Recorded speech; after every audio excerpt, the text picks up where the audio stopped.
মাঠে না আসায় আনুষ্ঠানিকভাবে প্রথম বিভাগ লিগ থেকে বাদ পড়ল ৮ ক্লাব। তাই ১২ দল নিয়ে নতুন সূচিতে খেলা চালিয়ে যাবে বিসিবি। বিজয় দিবস উপলক্ষে সাবেক ক্রিকেটারদের নিয়ে আয়োজিত শহীদ জুয়েল ও শহীদ মুশতাক প্রীতি ম্যাচ শেষে একথা জানায় বিসিবি। মমিনুর রিপনের রিপোর্ট। ১৯৭১ সালে শহীদ হওয়া ক্রিকেটার জুয়েল ও ক্রীড়া সংগঠক মুশতাকের স্মরণে দুই দলে ভাগ হয়ে প্রতিবারের মতো এবারও প্রীতি ম্যাচ খেললেন জাতীয় দলের সাবেক তারকারা।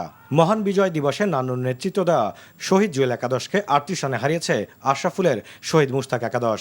সাবেক তারকাদের মিলন মেলার দিনে দুঃসংবাদ এসেছে প্রথম বিভাগ ক্রিকেটে।